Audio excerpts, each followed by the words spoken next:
East Coast, and for those across the pond, or well across the pond, say Asia, for example.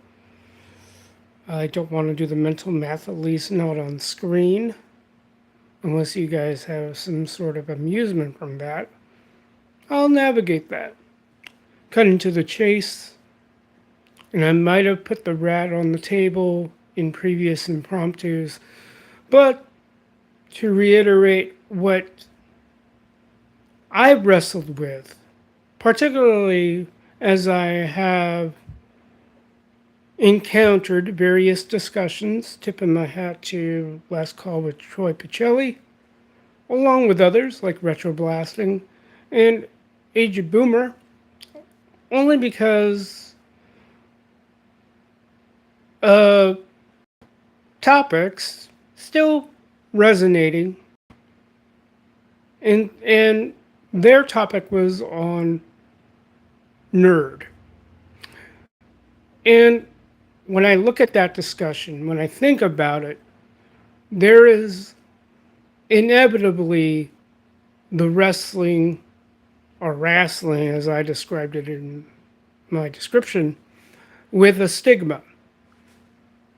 So I may go into another discussion about the topic of nerd. I might have touched upon it in previous impromptus or recorded.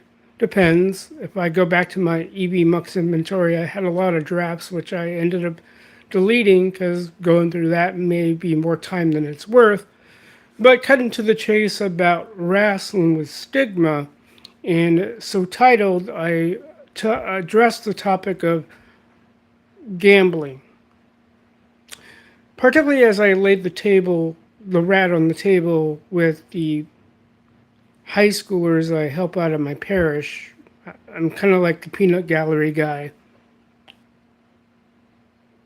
Maybe I deliberately put myself in that position, or the way I look at things puts me in that position where I may crack a joke here and there. But in the inaugural class for the school year, we had an activity, and you might call it a jeopardy of sorts, where you're wagering on your confidence in one's answer to given questions. How much you're willing to wager, how much you put in a hedge or bets. And I think I might have brought it up in a previous impromptu about going all in. And so the wrestling with stigma around gambling is, of course, it invokes various images of what it means to gamble. Oftentimes it's recreational, as especially nowadays that gambling is going into the realm of pro sports. And of course, that's cascaded into a multitude of discussions. And I will not go into great detail pertaining to that. Take your pick. Whether we're talking about the current scandal that has been reported in the last few weeks, maybe. I forget the timelines, but basically talking about former players being involved in certain schemes, games, or even another aspect of that report where people are, I don't know if they're fixing games, but it's affecting the fidelity people feel about the venture of pro sports, the entertainment value, whatever. Take your pick. So going back to the stigma of gambling, a lot of people will think of standard stuff, at least in American culture, and I might say worldwide when we talk about poker, blackjack, those are common ones. I remember back in the day when ESPN was airing broadcasts of most immediate to the discussion of gambling, the Texas Hold'em. I did not know a lick about Texas Hold'em until I saw it on ESPN. Okay? So a lot of that imagery, thanks or maybe no thanks to ESPN, makes people aware of these ventures. Other times, for example, the other hedging is I didn't even know how the dynamics worked out. But ESPN also aired broadcasts of Scrabble. I think it was ESPN who did also the spelling bee. Okay. So whatever there was at the end of the tunnel, as it were, when it came to Scrabble or Texas Hold'em or take your pick, spelling bee, there was a pot at the end of the rainbow. Howdy. Good to see you again. I think you're a repeat viewer. Thank you. Hope you're having a good day. So, with all that, with setting the stage of gambling thanks to ESPN, I would think that why is this my name? YouTube has a weird thing whether it doesn't know if you're going to use your @ alias or going to use your channel name if you happen to have a channel. That's the algorithmic mystery of it all. I don't know. I don't make the rules. YouTube makes it apparently as it goes. That's for them to figure out. They don't pay me enough to figure that out. And even if they did, I don't think I would be a good fit. Either way, how do I tie this discussion? Stigma. Stigma is very personal because depending on one's life experience, cultural upbringing, yada yada, you'll invoke degrees of impression, particularly when it comes to this notion of gambling. And I don't know why I lost sleep over this. Hey there. I don't know if you're a new viewer. I'm still getting used to the gamble I'm having. Discussing these things through the YouTube phone app. I'm still navigating those waters. But I remember still, and I don't know why I don't know if I was tossing and turning, but it consumed my thoughts. Where a student, my teeth, there he goes. One student left the room and said, "Oh, this is gambling." Okay, on one level, she may be right. But the other thing is, when we talk about gambling, and I think I put it out in previous lives, impromptus especially, that I put the rat on the table. We gamble every moment of our life. So, quick update in terms of what other gambles I've subjected myself to. I just rolled the dice on holistic nutrition practitioner. So that's at least the immediate on the docket. And then just navigating through the state's unemployment programs, filling things out, and then, in the midst of my job searching, I rolled the dice on warehouse order picker. We'll see. We'll see what I've invested. So the thing is, with all these gambles, micro gambles, if you will, all these micro gambles, I'm just saying, okay, hopefully this pays off.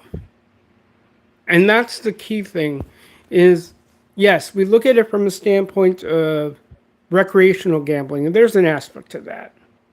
Sure, I get it. And yes, it's carried such a cultural stigma, and it almost seems like it's a globally laced phenomenon. I get it. But at the same time, we're all gambling. And of course, I think whether we want to admit it or not, there is a degree of risk aversion. I think of my own cultural upbringing where I found it intriguing when it came to people who come to America from another country, take your pick, where their impressions of being in America was you're assured of this. I don't know if there has been a history of evolution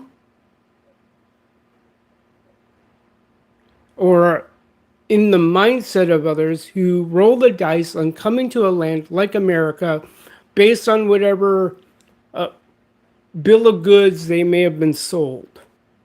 When my dad joined the United States Navy from the Philippines, he was sold a certain bill of goods, and I forget the verbatims, but it always seems like,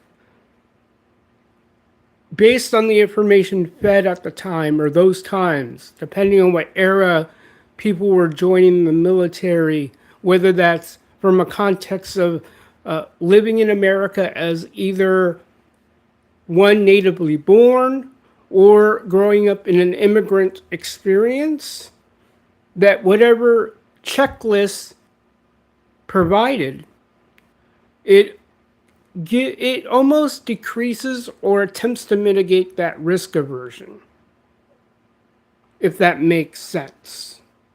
So, of course, when I was growing up in the milieu we looked at from the standpoint of, and I think I got this from my now late aunt, talking about why America.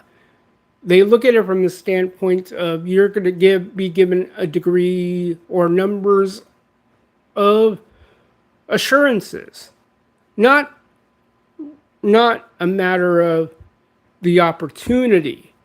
Because if I say I'm given assurances, there is no degree of risk being involved. You're not having to gamble as boldly when compared to what might have been done in history. Whereas, depending on where you're coming from, America, and I guess what time period you find yourself in, you are given a degree of there's an opportunity. At the same time, that sense of opportunity creates unknown. So that's the other thing. With those assurances, you're cutting down the unknowns. However, with the unknowns, it can go either way. When we talk about this land of opportunity, you have an opportunity to succeed very well, or you can have the opportunity to fail rather miserably, depending on who you are, how you set yourself up. So, going back to my own situation, I'm taking certain degrees of risks, and I'm hedging my bets on many factors, whether that's the unemployment system or the school systems I've decided to invest my time and energy into, hoping whatever happens at the end of the rainbow, I will be rewarded who knows what. Maybe I'll end up with a career I've been eased into. Maybe it's rewarding, maybe it's not. I don't know. So that's what I have to hedge my bets on. Will it lead me into my own practice? That's an opportunity to explore. And that's where the gambling comes in. Because we have all of these opportunities thanks to the interwebs, what I often term, I don't know if I brought up the term, but what I've observed as the wild, wild west of the interwebs. We have all these learning opportunities, upskilling, if you will, achievement unlocking opportunities available to us. And hopefully, given whatever prior experience we may have had and in whatever industries, that we can couch those items into something companies or would-be patrons could take a gamble on us. And so that's what I'm wrestling with. And I think in terms of stigma, this idea of gamble, without realizing we all gamble at various points in life. And and that's one thing we have to come to terms with.